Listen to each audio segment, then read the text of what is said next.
Hey Campoholics, I just Raptified my toy hauler deck. Look at that baby. Basically waterproofing my deck. I'm gonna show you how. Here we go. I'm Missy. I'm Mike. And we're the Campoholics!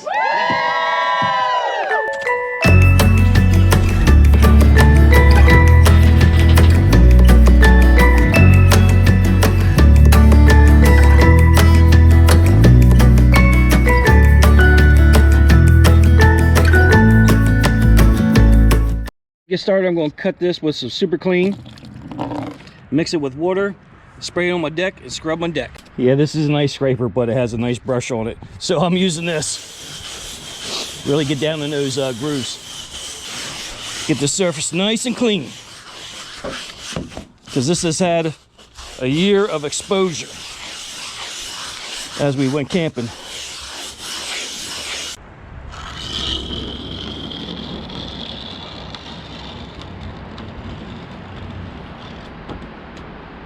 Look at this. Silicone comes right up.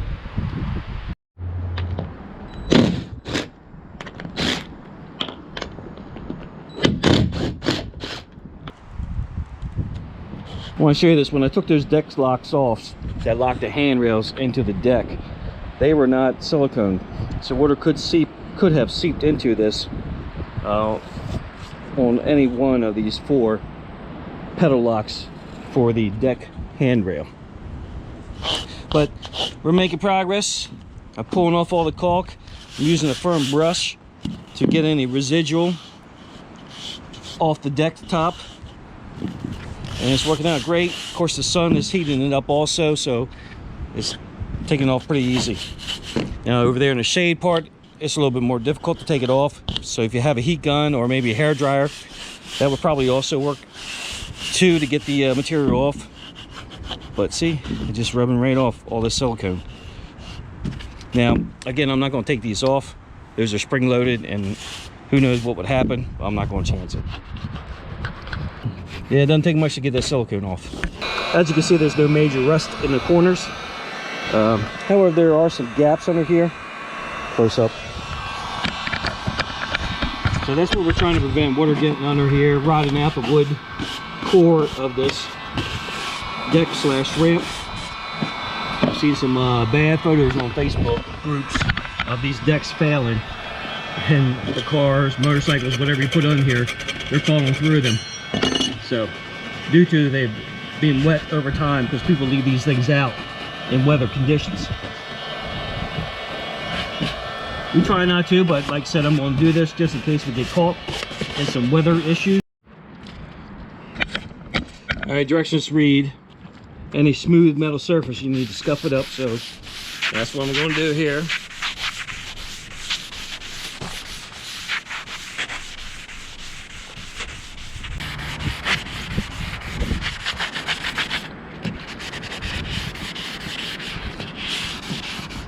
All right, it says remove all loose material from the surface, clean and grease, abrade the surface area with abrasive pads. We've done that. Small rub through exposed and bare metal should be treated with an etched primer. Reclean the area, which I have done. Pour the entire contents of one of the hardeners tins into the one bed liner tin. So they're telling you to pour the entire contents of this into here.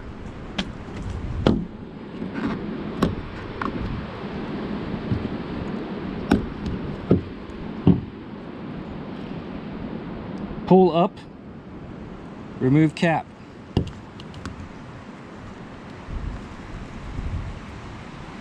Pull up, remove cap.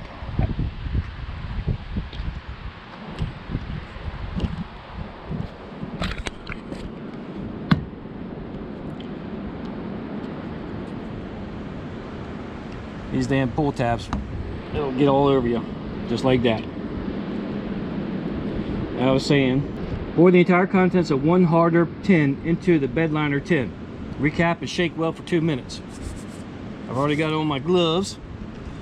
And pour the entire contents of this into that.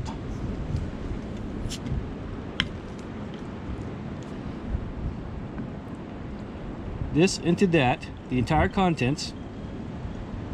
Recap and shake for 2 minutes. I will tell you, it is already sticking to my rubber gloves, and my rubber gloves are sticking. So put this cap on, and we're going to shake for 2 minutes. Put your finger over the cap. Safety, safety, safety. So I've seen some of the online reviews while I'm shaking this that the supplied roller falls apart. So I'm going to try this rough surface roller and we'll see what happens. This is the supply roller tray. To do this on this deck is going to be a long process with a 6-inch roller. So like I said, I'm going to try this deck rolling pad and we'll see what happens. If it falls apart on me, then we'll have to go to the smaller one. All right, we're ready to put in our paint tin, our paint pan. See how this looks.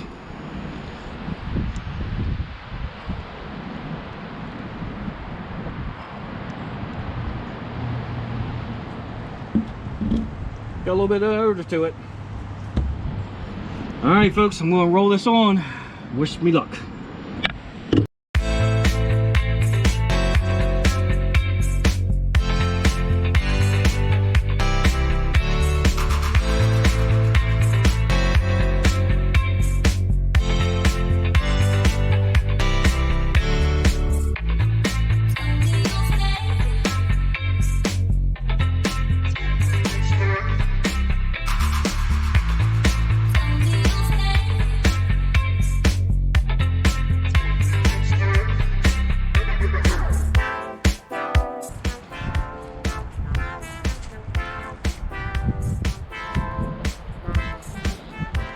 It is quite tacky.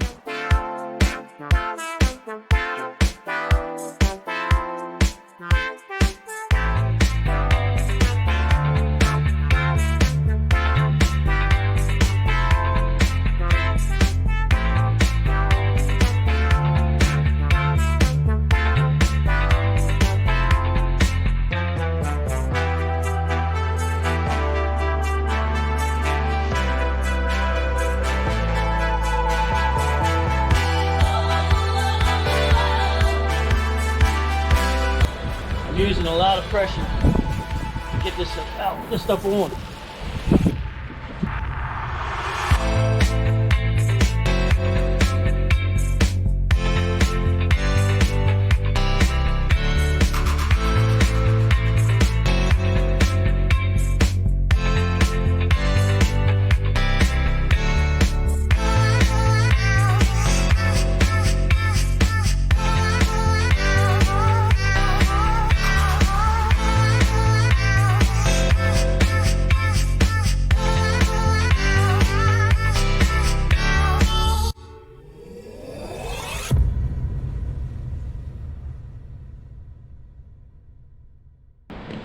Alright, it's been 60 minutes since I put my first coat on.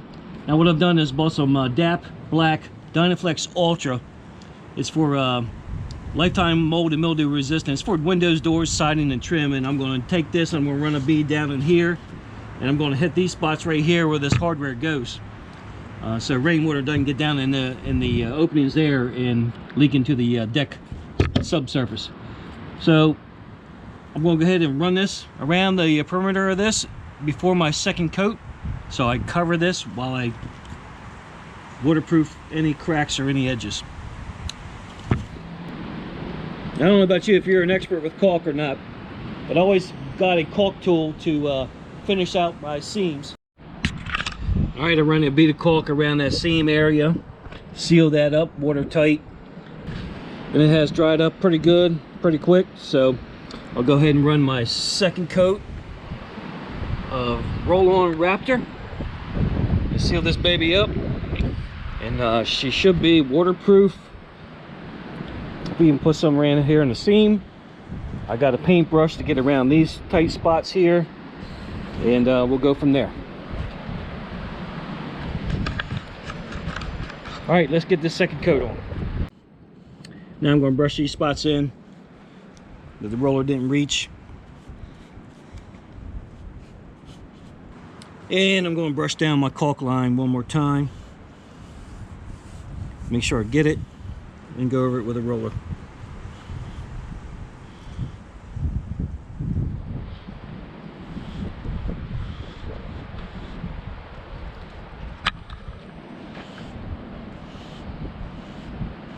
And this should seal the deal. All right, Campoholics, we're all done. We're all sealed up with the Raptor liner.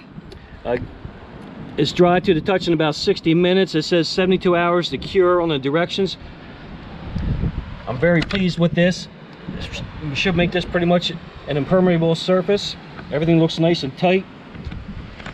I'll put the hardware back on. Like I said, I'll run some caulk, silicone in there, but I am real pleased with this, and hopefully we won't have an issue with any rain.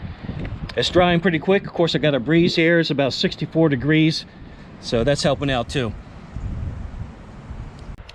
All right, Campoholics, it's been 9 days since I've done this. I will caution you. Thanks for watching the entirety of the video. If you do this, be prepared. It's going to put off some odors until it dries or cures. So if you have to put this up the day you do this, be mindful that there will be odors in your camper. So I had to go ahead and put this back deck down and leave it sit down for a couple of days to air out and properly cure and dry up. So yeah, just be mindful of that. It's going to put off some odors until it dries. But overall, really pleased with this. Really looking forward to sitting out here and not having to worry about rainwater penetrating this, any little cracks or any little holes, and potentially damaging the door. Hey, thanks for watching. Please subscribe to the channel, hit that little caution sign down there in the corner, and give this video a thumbs up if you found this to be interesting and maybe help you out. I like it. I'm very pleased with it. I'll give you a little close-up of it. It turned out great. I see no way there's going to be any water intrusion in between the seam. So the material looks good. And if you do this, hopefully it'll work out for you. I had no issues. It worked out great. So give this video a thumbs up. Thanks for watching. Thanks for being a Campoholic. Every day is once in a lifetime. We'll see you in the next video.